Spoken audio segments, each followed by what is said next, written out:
Do it now, Sandy.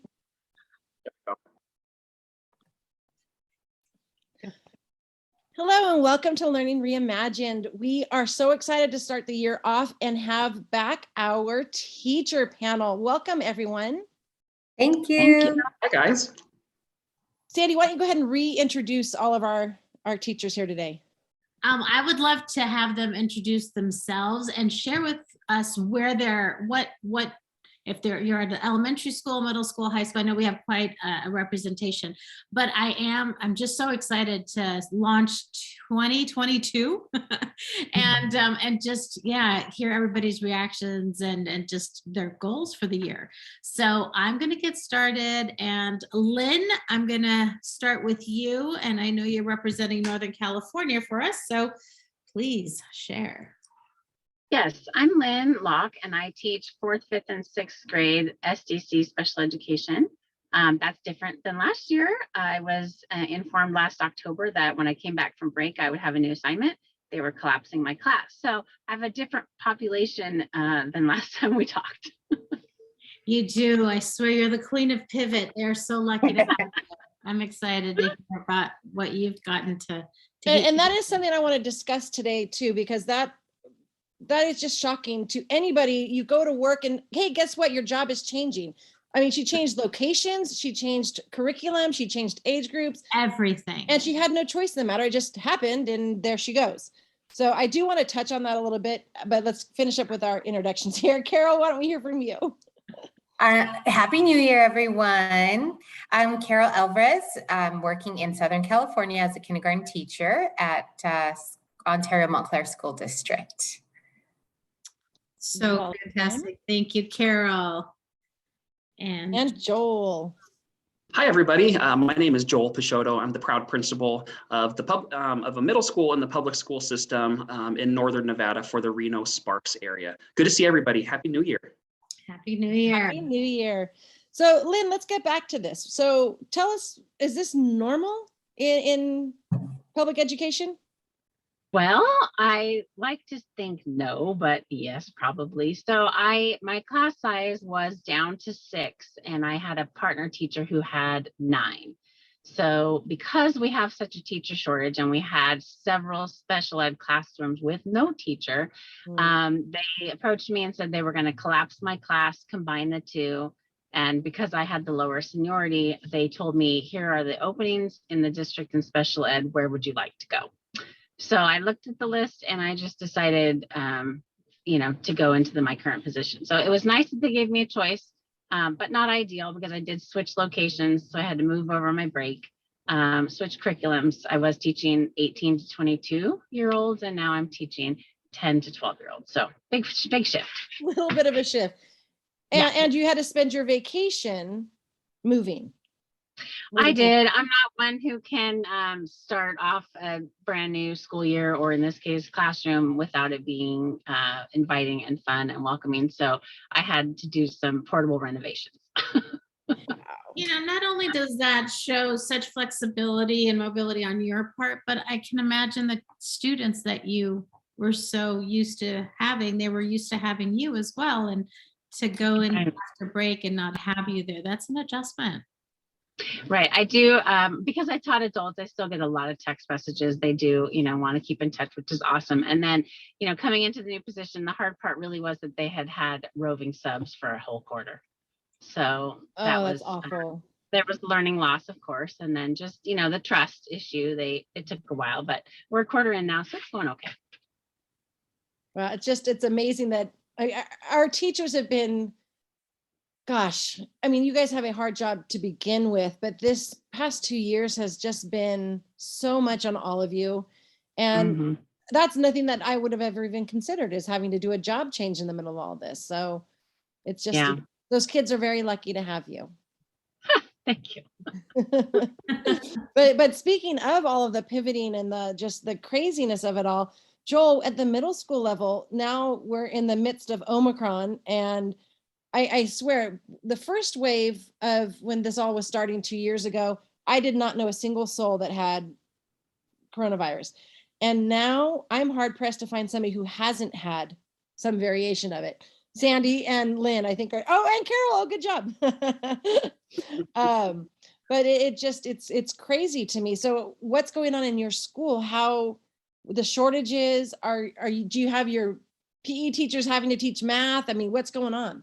I think that we're all going to say the same kind of thing. I think every school district, everyone that I talk to is experiencing the same thing. And it's just come out of nowhere almost in the last few weeks, certainly the last month or so, going into winter break and certainly after winter break, coming back, we're experiencing the same thing. You're absolutely right. It's running rampant through our schools, through our communities. Reno Sparks area has been hit pretty hard. We're averaging higher than average numbers all the time. Every single day seems to be the biggest number. So our schools are definitely being impacted. We're seeing a huge amount of students being excluded for an extended period of time. Staff members who are taking even the most strict of precautions are also contracting this, and so then they're excluded.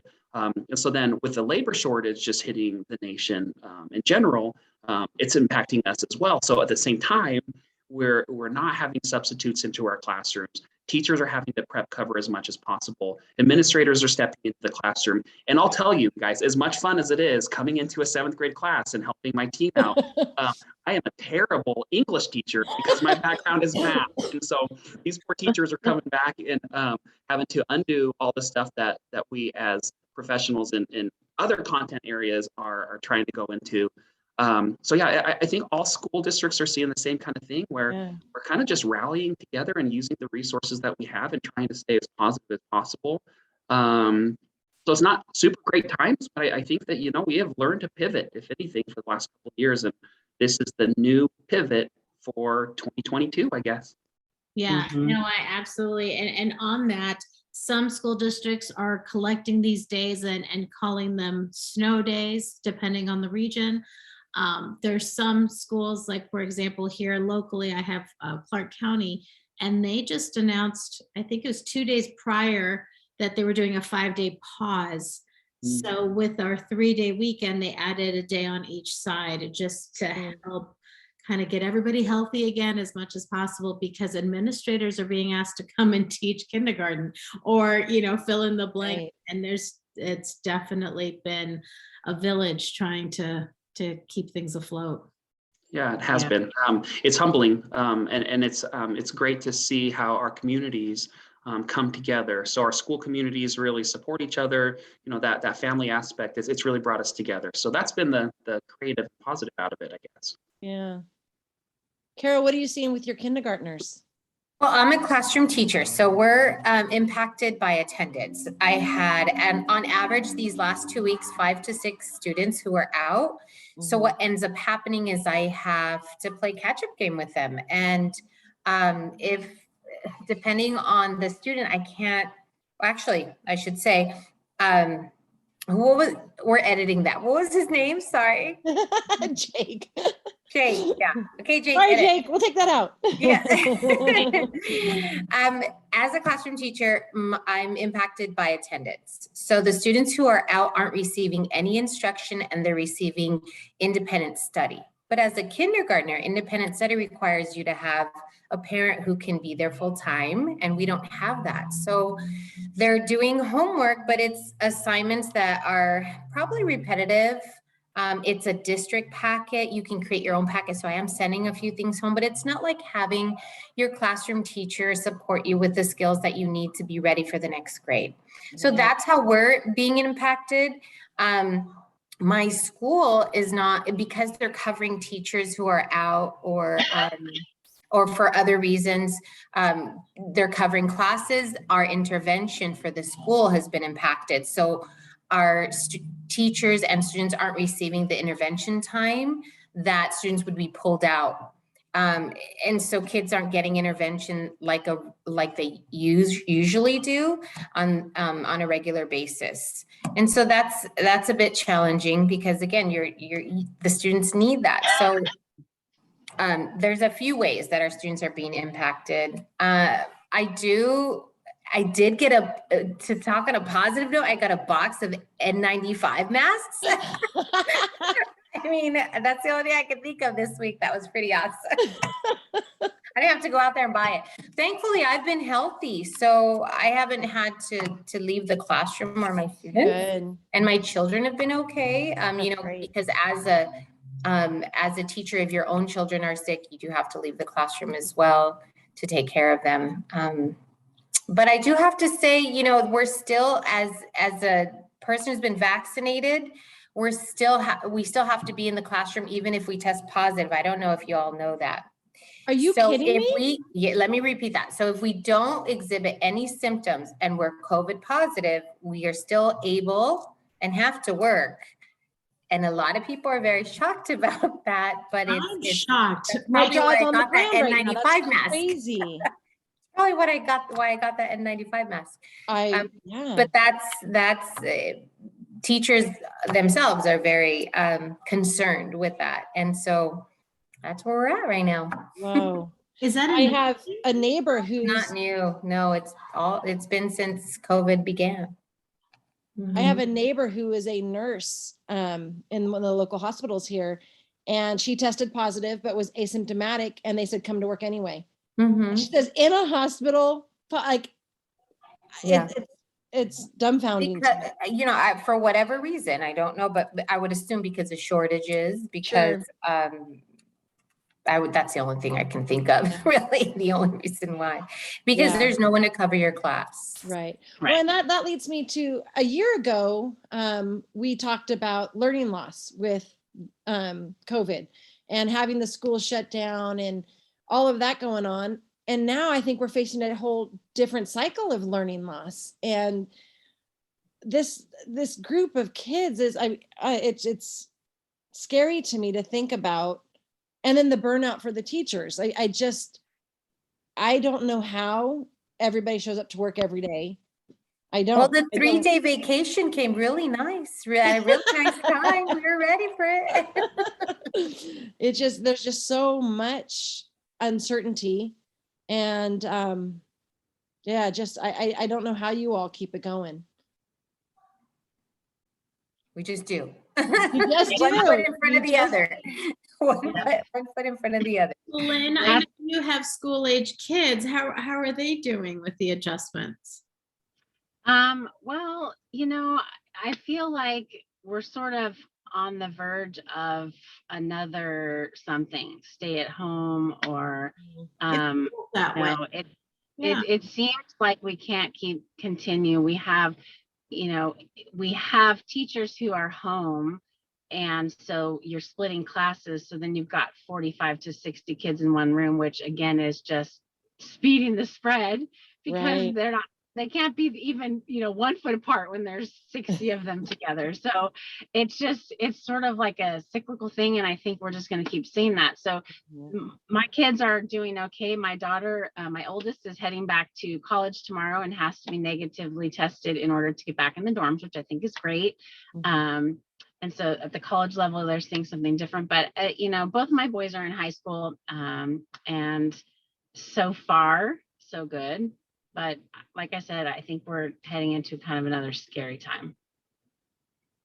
Yeah. I do have to say, on a positive note, testing is more readily available to all of our family members in our community, as well as the teachers. So that wasn't available to us before. And now if we have been exposed by either the student or family members, we can test at school. We don't have to go to a different location. Oh, That's good. That is good. That's really nice.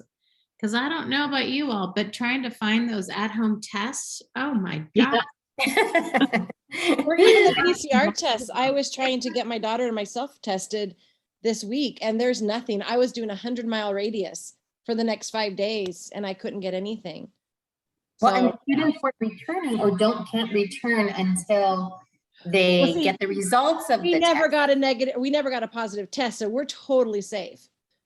I don't think that's the message we're sending. I know that's not the message, but my daughter has been home for over 5 days, so she's not contagious any longer, nor am I. It just, I wanted to have it. I mean, if I'm going through this, I kind of want the little gold medal saying you did it, but oh well. But Carol, are you saying that they have to show a negative test to come back? Well, there's so many different cases. Our district has developed almost a tree map for parents, and Oh. because it can get very confusing as to when you can or cannot Mhm. come back. Right.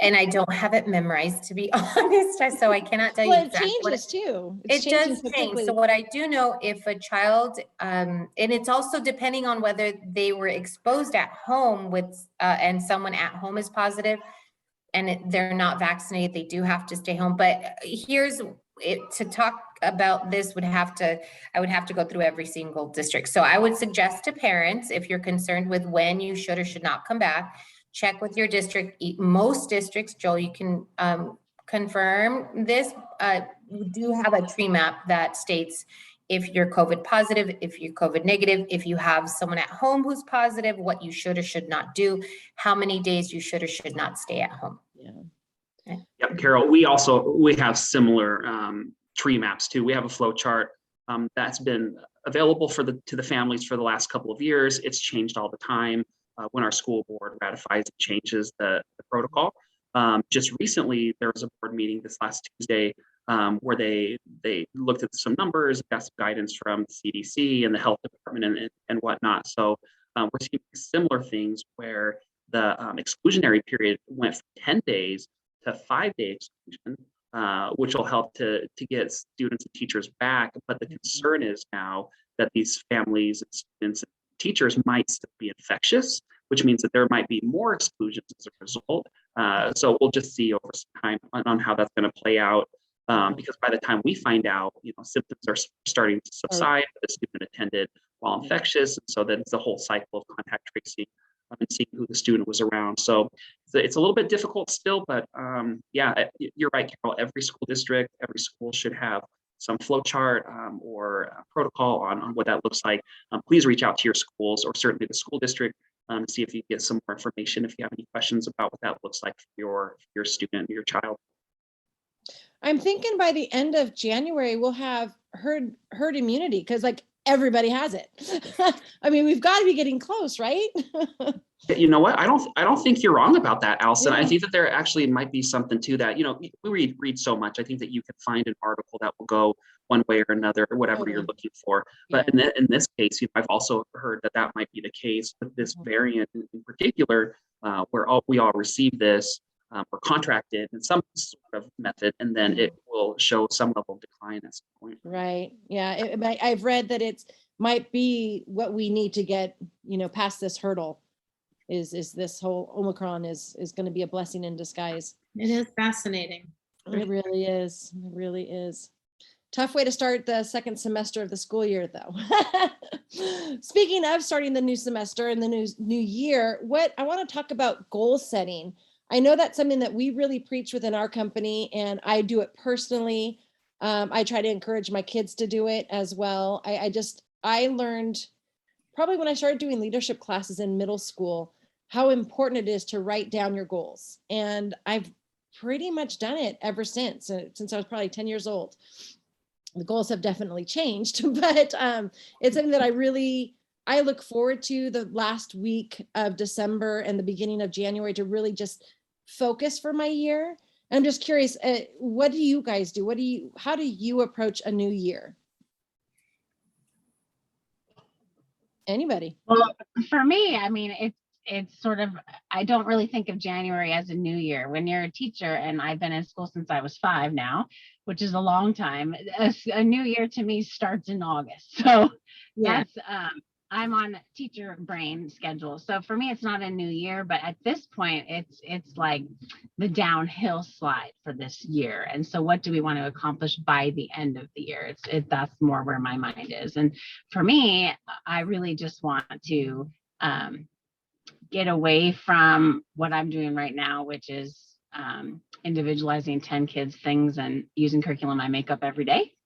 And be more comfortable with the 3 sets of curriculum I have and try to tailor it. So for me, I have curriculum goals, and I don't have them written down. I probably should, so that I can look at them every day, but I really want to dive into curriculum. Lynn, you really do need to write them down. I put them on my phone as well, and I refer to them often.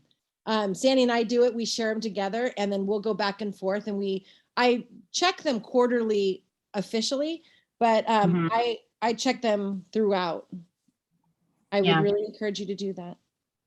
Okay. I have a form for you if you'd like. For all of our listeners, I will share the form. I will put it on our resources. What about you, Carol? What do you do about goals? Well, our school started emphasizing goal setting for all students a couple of years ago, pre-COVID. I love your school. That is so great. We think so too. And during conference time, we share those goals with the parents so that they're aware what their child's goals are. Depending on the student, they're all academic goals, but some students may need some social emotional goals. So it depends on what the students' needs are. In my class, because we're kindergarten, I do a goal setting with the parents, but I also have goal setting with the students.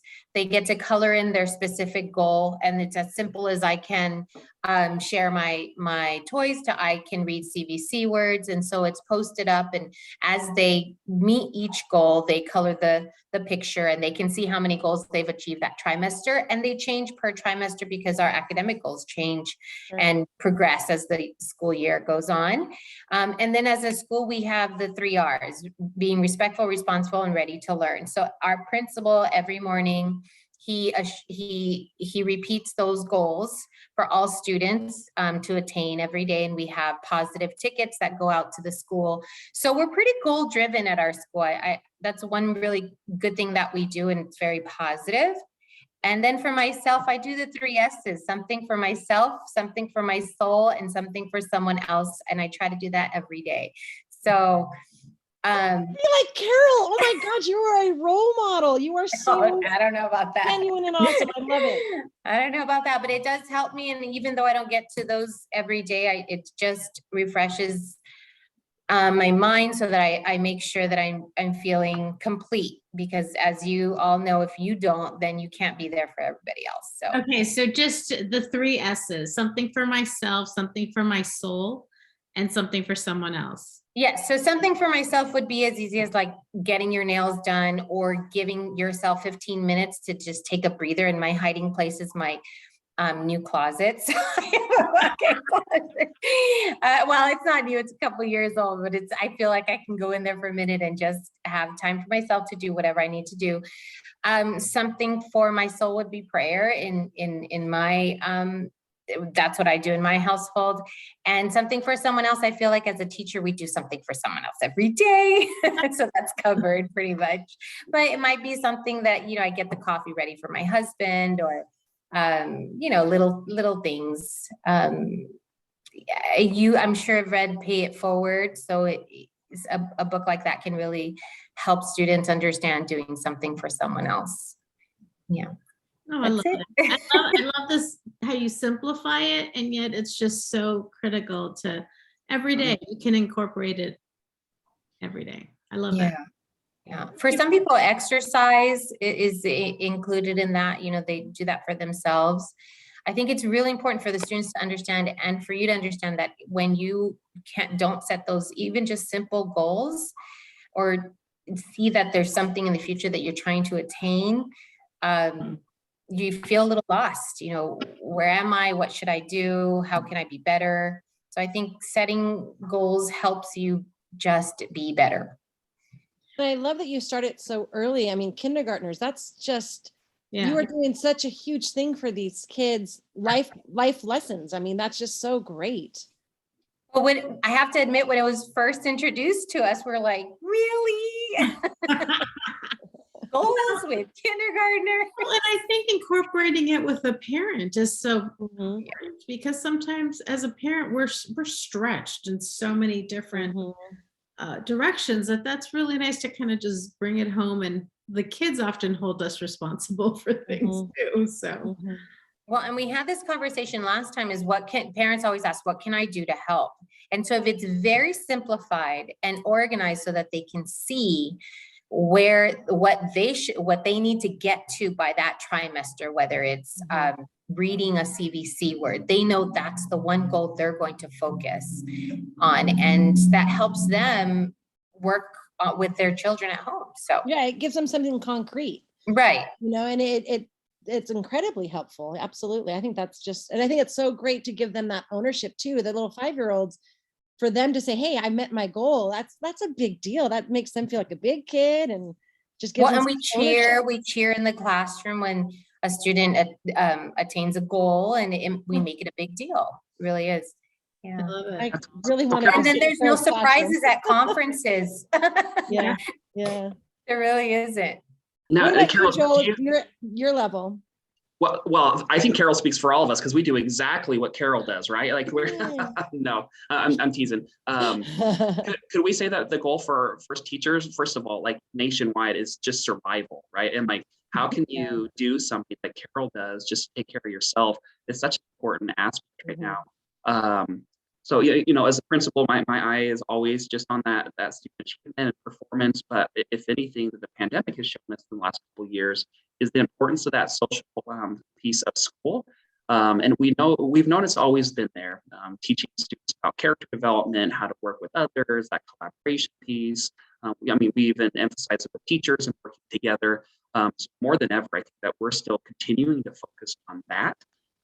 Luckily, we work for school districts, and it sounds like Carol and Lynn might as well work for school districts. They really trust professionals to be professionals and set their own goals and just work with a high level of autonomy. We're lucky enough to have a school district that says we're mandated to have these kind of metrics, so continue to write those performance plan goals based on academics and end-of-year exams and things. But at the school level, it really is about reaching the students, making sure the families are involved and comfortable and receiving the resources that they need. So moving forward for this semester, especially with a lot of the disruptions that we've had this school year, we're continuing just to focus on all those resources for those families.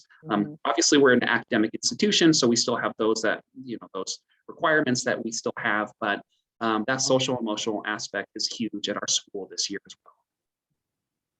Yeah, it's a big one. It's very important to make sure that we do take care of ourselves, especially teachers. I think are some of the most giving people. You're always looking out for your students and for the people that you work with. And I think so often they don't take the time to look for themselves and do something for yourself. So I think that's I love your second S in there, Carol. I think that's a good one. And having Joel, you as a leader of your school, you're looking out for your people and making sure that they do take time for themselves. I think it's vital, especially in this environment, to keep going.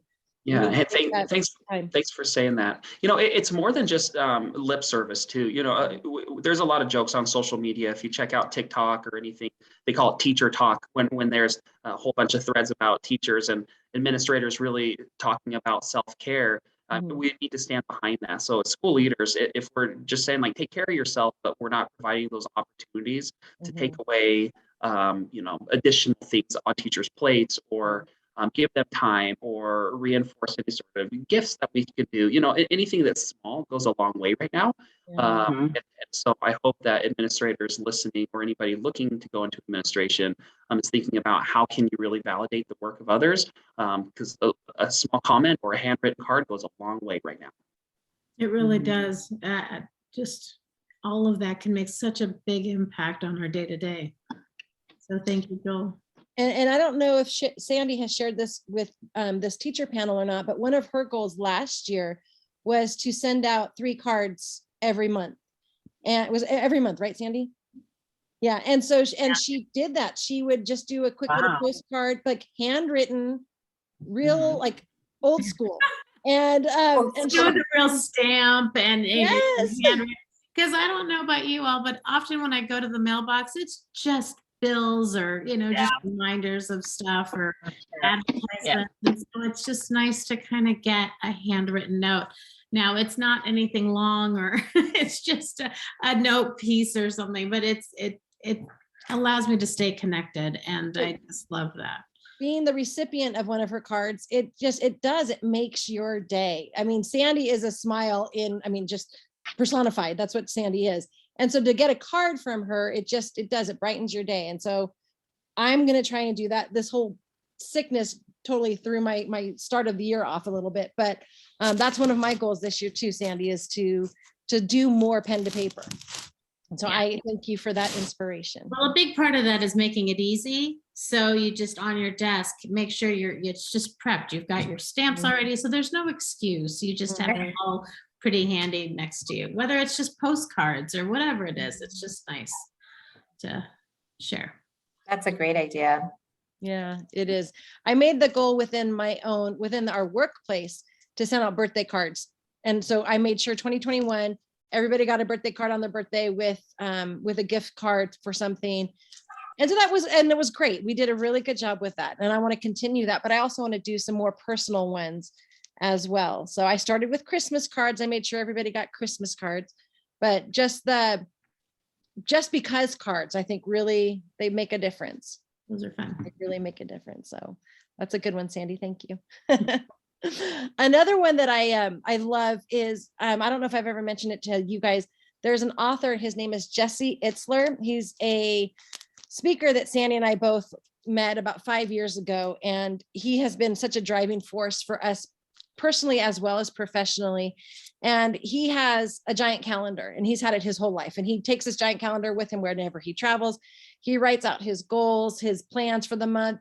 He makes sure that he allocates time for himself, for his family, for his career, all within, and he writes it all down. And then every month he makes a goal for the month. Be it learning, he challenges himself to learn something new. He has a lot of money, so he's able to bring in a chef from Italy to teach me how to cook Italian food. He goes big. But little things like learn how to, I can't think of anything right now. Sorry, Jake, you're gonna have to delete this part too. But he does, he does just fun goals for the month to learn something new. I challenged my kids to do that. And I said, okay, when we are in quarantine, let's think of things that we want to learn how to do. My one daughter wanted to learn how to make ratatouille. She wanted to learn how to make sushi. She had some just fun goals like that. My other daughter, I want to learn how to pick a lock. I don't know where that came from, but that they set their fun little goals of little things that they wanted to try. But I think that keeps us young, is keep learning, whether it be something silly like picking a lock or something real like learning Italian. I think those are they're fun things to add to our goal setting. I try to make sure I have some fun ones throughout my year as well. Little side story, 2021, my goal was to not say no. And so somebody asked me to do a push-up challenge. I said, no, I have to say yes. So I did a push-up challenge for 2021. Another friend asked me to join a roller skating club. Oh my gosh, I'm 50 years old. I have no reason to be out roller skating, but I joined the roller skating club. We were down at the Roller Kingdom every month.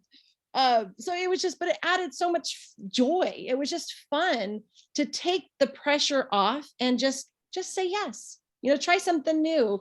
I don't encourage everybody to go out roller skating. Lynn, you're not allowed. Didn't you broke something roller skating, didn't you? 3rd grade, 8th grade. 8 years old. Cal skate. I broke my tailbone. Oh. So Lynn's not allowed to roller skate, but but I do encourage you guys to say yes more often.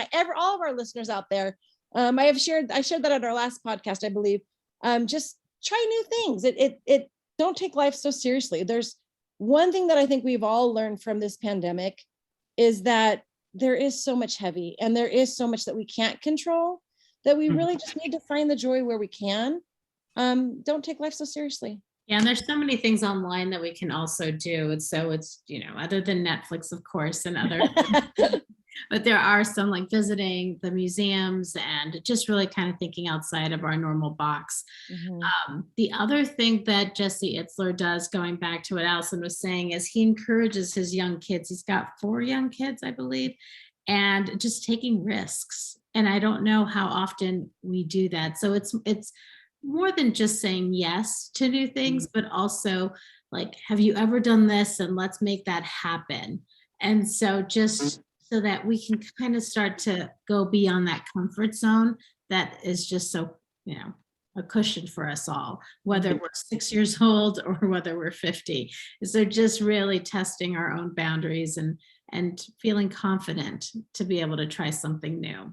So And you know, that's outside of work too. Our communities all offer such incredible opportunities and venues.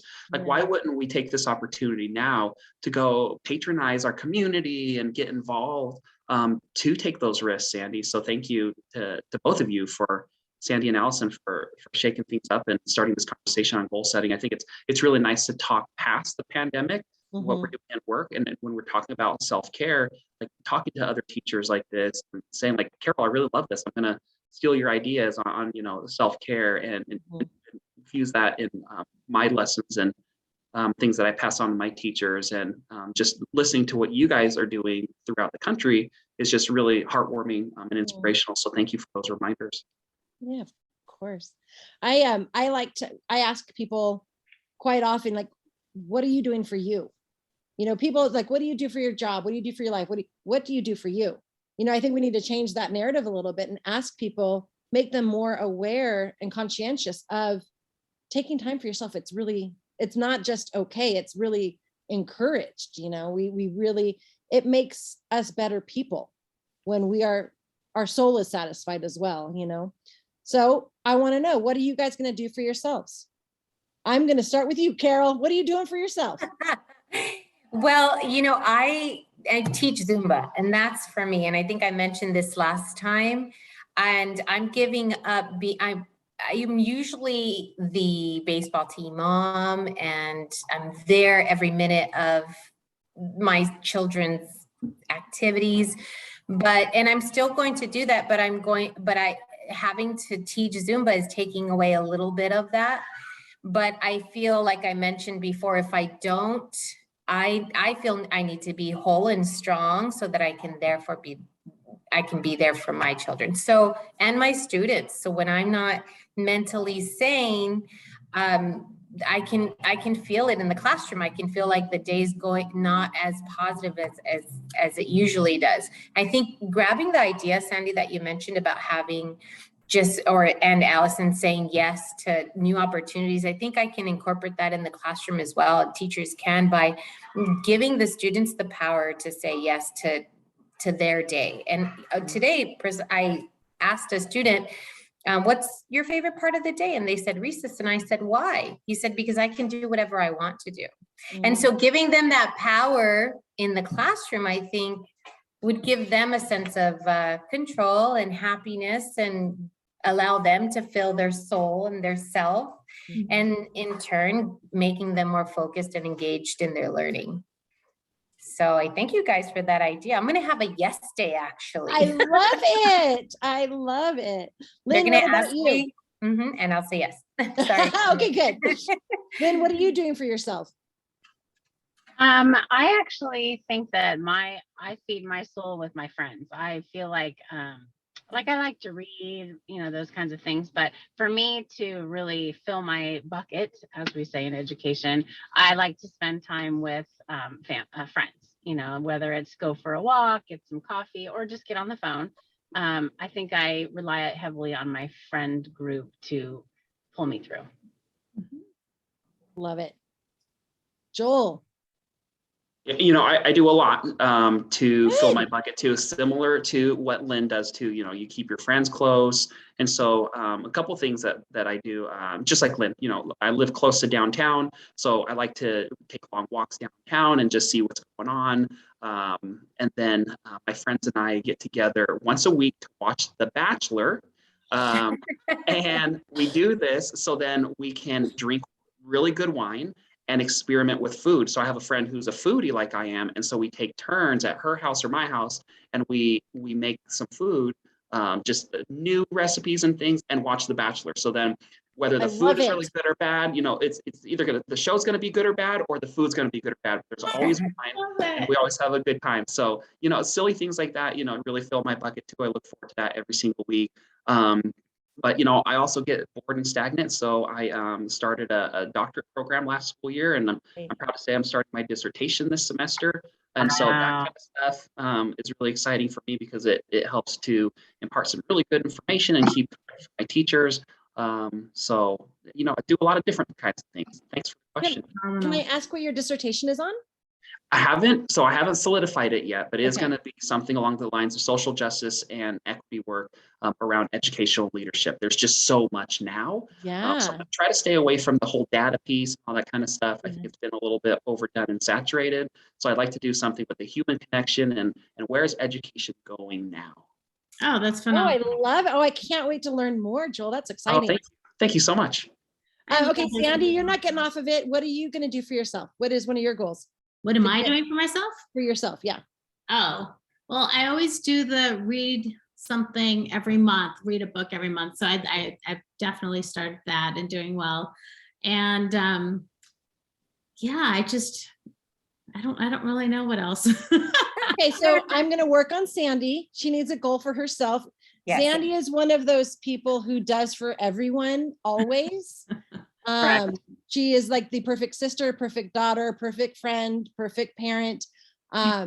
She just needs to take care of herself. So that is my goal, is to work on Sandy. Well, yeah, yes. So we mentioned earlier just our kids, and so my oldest, she's off and already starting school. Most of her classes are online because of what's happening. But my son, he is starting off 2 weeks later, so he's starting online. He just started last Monday. So I guess I'm just kind of waiting for putting a pause on me until they get up and running. So I'll get back to you all. Sandy has had like a 20-year pause on herself, though. Let's be honest. Sandy. I do. She No more. always puts everybody first. Yeah, no more. Well, That's I something joined. that fills your bucket though, Sandy, doesn't it? Yes. It feels that it feels me too. Absolutely. It does fill my soul for sure. One of my things that I'm doing for myself is I joined a yoga studio. So I am an aspiring yogi. So we'll see how that goes. But at least it gives me 3-4 times a week, I'm getting a full hour of just mind-free, just relaxation and exercise. So we'll see if it makes me more zen and more calm. I don't know. We'll work on it. I love it. Thank you guys for getting together and for joining us. And we look forward to reconnecting in a few months. Absolutely. Thanks for the opportunity. It was really good to see you guys too. I can't wait to catch up on your goals to see where everybody is. I know. And I wish you guys the best. If there's, I just over the next couple, hopefully just the next couple of weeks, getting through this latest wave, I hope things mellow out for you guys and you can really just finish the school year strong and where you're supposed to be. Yes. Thank you so much. You. All right. Thank you guys. All right. Great to hear from Bye. you. Bye. Bye. Bye.